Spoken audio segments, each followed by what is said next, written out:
Bonjour à toutes, bonjour à tous. C'est un plaisir de vous retrouver pour un nouveau journal. Tout de suite, voici les titres qui font l'actualité de ce mardi 20 juin 2023. Quelques jours après Malraux, c'est au tour de Bonlieu Scène Nationale de rassembler la presse et bientôt les spectateurs pour découvrir les détails de sa prochaine saison culturelle. Une saison de transition, mais riche en nouveautés, nous le verrons. Et puis nous reviendrons sur la 10e édition du Sun Trip. Le grand raid en vélo électrique solaire est parti pour un périple de quelques 2500 km et rassemblant cette année pas moins de 40 compétiteurs. Bonlieu Scène Nationale a donc présenté ce mardi matin les grandes lignes de la saison 2023-2024. 70 spectacles sont prévus à partir du mois de septembre prochain. Comme chaque année, il y en aura pour tous les goûts avec du théâtre, de la danse, de la musique et ou encore du cirque. Si quelques artistes habitués des planches annéciennes se produiront une nouvelle fois à Bonlieu, la direction de Bonlieu Scène Nationale a aussi réservé au public quelques surprises. Tour d'horizon avec Sébastien Germain. Après une saison 22-23 très garnie qui a parfaitement répondu aux attentes avec 90 000 spectateurs et 8 500 abonnés, Bonlieu Scène Nationale proposera à partir de septembre prochain 70 spectacles tous aussi variés les uns que les autres. La saison qui vient de se terminer est une saison où on a retrouvé les artistes, le public, pour une saison complète où on n'a rien annulé à cause du Covid, où les règles et les normes Covid étaient loin.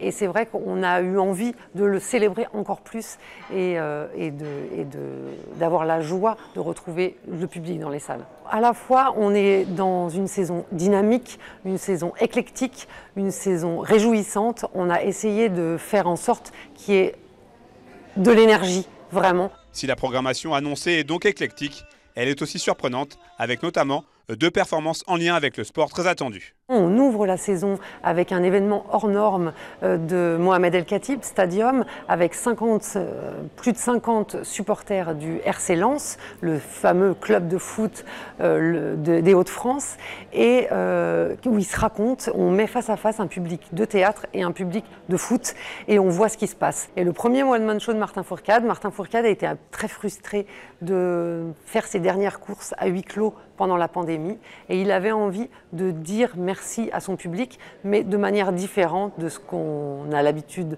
de voir, c'est-à-dire pas sur une piste de ski, pas en faisant du biathlon, mais en racontant son expérience de ski, de biathlon, ses victoires, ses défaites. Cette future saison marquera également la présence de nombreux artistes déjà passés par la scène annécienne et plébiscités par le passé. On notera entre autres Rodrigo Garcia, Saïef Remid, Claude Brozoni ou encore Kerry James. C'est important, cette fidélité, effectivement. C'est aussi la dernière année de programmation de Salvador, même si on a conçu cette saison tous les deux. Il y est pour beaucoup et il y avait la volonté qui est ces grandes figures qu'on a accueillies régulièrement, Cyril Test, François Chéniaud, mais aussi des chorégraphes et des artistes qu'on a eu la chance et le bonheur d'accueillir. La présentation de cette saison 2023-2024 au public de Bonlieu Scène Nationale aura lieu ce jeudi 22 juin à 19 h lors d'une cérémonie que vous pourrez voir en direct sur notre antenne et sur nos réseaux sociaux. Les communes bordant le lac d'Annecy poursuivent leur développement touristique.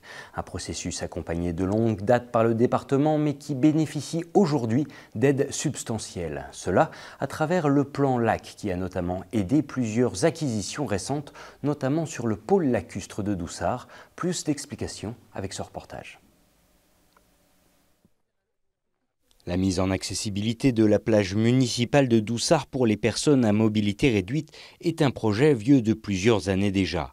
Une ambition aujourd'hui devenue réalité grâce au concours du plan lac départemental, visant à développer l'attractivité et à favoriser l'accès au bord des divers plans d'eau de Haute-Savoie. Chaque commune dispose d'1 million pour pouvoir améliorer les installations qui leur sont propres. En termes montant d'investissement, ce n'est pas extraordinaire, mais ce sont des installations qu'il manquait sur ce pôle lacustre, une rampe d'accès pour les bateaux et puis surtout une rampe d'accès pour les personnes à mobilité réduite. Des réalisations qui s'inscrivent dans une volonté de développement touristique du territoire à l'image de la quinzaine d'autres plans établis à travers la Haute-Savoie et visant tous à concilier l'essor des localités avec la préservation de l'environnement. Sans eux, effectivement, on ne pourrait pas assurer la pérennité de ces sites tout seul, rien qu'avec C'est des centres de coûts, hein, ce n'est pas des centres de profit, même si on a quelques concessions sur le port, sur la plage, les coûts d'entretien sont quand même absolument assez importants pour le maintenir en état et on a besoin de partenaires pour maintenir ces équipements. Maintenant, le port, la plage, la réserve, on a vraiment un site d'accueil qui est assez exceptionnel. Donc non, on est très très satisfait. D'ailleurs, d'autres aménagements sont d'ores et déjà prévus sur ce pôle lacustre, à commencer par la réfection des sanitaires pour rester à la hauteur des attentes des quelques dizaines de milliers de visiteurs s'arrêtant chaque été dans ce site unique. Pour sa 10e édition, le Sun Trip s'était lancé il y a quelques jours du Bourget-du-Lac, en Savoie. Ce grand raid en vélo à assistance solaire va cette année encore réaliser un périple 100% alpin, traversant 5 pays représentant un parcours de près de 2500 km. Cela dans des engins faits main par des passionnés. Nous étions sur place pour ce départ anniversaire. Regardez. Telle une véritable grille de départ, pas moins d'une quarantaine d'engins singuliers sont alignés dans les allées de Savoie Technolac. Des vélos électriques à énergie solaire qui s'apprêtent, tout comme leurs conducteurs, à se lancer à l'assaut d'un tour des Alpes. À quelques minutes du départ, machines et sportifs se tiennent prêts, car même si l'ambiance est familiale, le raid reste une affaire de stratégie. Chaque jour, on regarde la météo et on envisage les possibilités en fonction de la météo. C'est-à-dire, s'il fait très beau, on va faire plein de cols. Et puis, si le temps est gris, il va falloir être plus modeste, faire plutôt les fonds de vallée, les cols nécessaires, mais pas plus que nécessaire. Oui, il faut un peu de gestion et d'anticipation, ouais. Autant de données à traiter qui font, avec la pluralité des décors traversés, partie des fondements même du Sun Trip. Une aventure qui fête aujourd'hui ses 10 ans et qui a d'ailleurs été pensée comme un retour aux sources vers ses premières éditions. En 2013, le tout premier Sun Trip, il est parti de l'autre bout de la rue, là, devant l'Inès. Et moi, ça me tenait vraiment à cœur pour les 10 ans de revenir sur un départ à Savoie Technolac. Donc c'est devant le siège EDF cette année, qui est notre partenaire depuis 10 ans. Et l'objectif, c'est de faire le tour des Alpes. C'est 2 semaines d'aventure, un peu plus de 2 semaines d'aventure, 2000 km avec certains des plus grands cols des Alpes. Il y a le Galibier, il y a le Stelvio, il y a le col de la Bonnette. Il y a des passages en Allemagne, à Garmisch, en Suisse, à Andermatt, à Nice, dès samedi. Et puis on arrive à Annecy le 1er juillet. Donc on va relier le lac du Bourget au lac d'Annecy en ayant parcouru 5 pays européens. Une aventure de premier ordre qui réunit chaque année plusieurs dizaines de participants qui sont, à l'image de leur vélo fabrication maison, aussi différents qu'intéressants.